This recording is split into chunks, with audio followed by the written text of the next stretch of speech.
La Seiko préférée de ta Seiko préférée a enfin reçu une mise à jour. Faut qu'on en parle.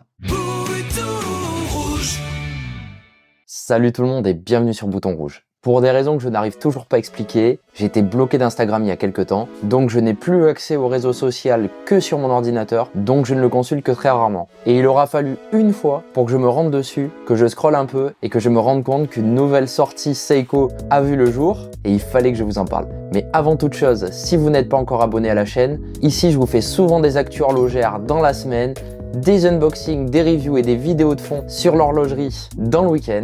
Et je vous parle aussi un peu des montres qui me plaisent et de modding. Alors si c'est des choses qui vous parlent, n'hésitez pas à vous abonner à la chaîne. Alors que valent ces nouvelles Seiko Alpinist 2025 qu'on va passer en revue aujourd'hui? Quelles sont leurs différences, notamment avec la SARB 017 et la SPB 121J1? Eh bien on va voir ça tout de suite. Seiko a mis à jour son modèle Alpinist puisqu'elle existe maintenant en 3 versions, un vert sapin un petit peu plus contrasté que l'ancien, un gris anthracite très passe-partout et une version super fraîche d'un bleu teal qui plaira certainement aux plus jeunes et aux plus extravagants d'entre vous. Pour lister les changements, le premier qui vient à l'esprit, c'est le passage du calibre 6R35 avec 70 heures de réserve de marche au calibre 6R55, qui est une petite upgrade puisque on passe de 70 à 72 heures de réserve de marche, mais le plus notable, c'est que le rotor est bien mieux décoré que sur l'ancien mouvement, et puis c'est un mouvement qui est annoncé par Seiko comme plus fiable et plus actuel. Le deuxième gros changement qu'on va pouvoir observer par rapport à la SPB 121J1, c'est que le mot alpiniste apparaît sur le cadran, ainsi que le logo Prospex X, tous ces marquages qui avaient disparu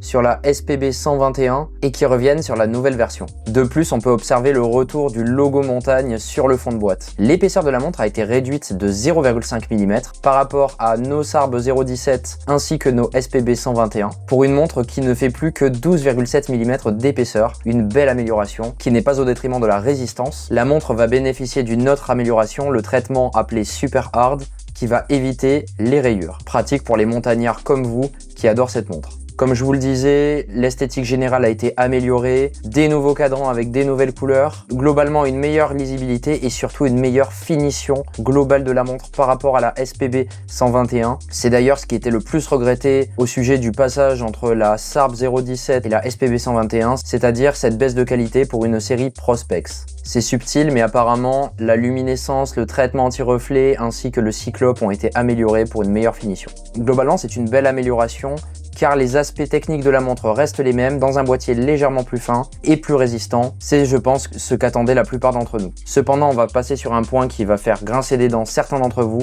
Elle est disponible en précommande au prix de 990 €. Alors certes, c'est une version améliorée, mais cette amélioration vaut-elle un écart de prix de 210 € car la Seiko Alpinist classique est proposée sur le site de Seiko à 780 €. La version verte classique est elle à 950 €, mais cela représente tout de même une grosse augmentation de prix. Alors dites-moi en commentaire si vous trouvez que ces améliorations justifient un tel écart de prix. En tout cas, on peut féliciter Seiko d'être allé dans le bon sens, c'est-à-dire de vouloir améliorer les montres de leur gamme Prospex qui sont quand même censées être très haut de gamme, ce qui veut dire qu'ils écoutent les critiques et qu'ils continuent dans leur recherche et développement. Cependant, cette montre a tout de même des gros défauts. Son calibre n'est encore pas très précis, c'est ce que vous relevez souvent quand on parle des mouvements Seiko, avec ici une précision annoncée de plus 25, moins 15 secondes par jour. Pour un mouvement de haute volée, ces scores sont très faibles et très loin de ce qu'on peut retrouver chez les Miyota de série 9, qui commencent à équiper beaucoup de montres de nos jours. Alors qu'en penser? Moi j'aime beaucoup, je les trouve beaucoup plus esthétiques que les anciennes. Cependant, je trouve qu'elles commencent à devenir très chères, surtout quand on sait qu'à l'époque, les SARB coûtaient environ 450 €. Le prix a donc aujourd'hui plus que doublé, on est certes sur une V3, mais Seiko est tombé exactement dans les travers qu'on lui prêtait, une énorme augmentation de prix, pas toujours augmentée proportionnellement. Mais remercions ici tout de même l'effort porté à l'amélioration de ces modèles iconiques. Merci à tous d'avoir regardé la vidéo. Moi j'adore ces nouvelles Seiko mais j'ai pas encore le budget. J'espère que vous l'aurez ou que vous vous tournerez vers d'autres montres. N'hésitez pas à me dire ce que vous en pensez dans les commentaires. Et surtout si vous pensez que cette fois-ci l'écart de prix est vraiment justifié par rapport aux anciennes versions. Donc si ce type de contenu vous plaît, n'hésitez pas à vous abonner et à laisser un like. Ça me pousse à vous faire encore plus de vidéos et à rester régulier. Et je vous laisse ici avec une autre vidéo qui parle d'une alpiniste, ou presque. C'était Bouton Rouge, fin de transmission.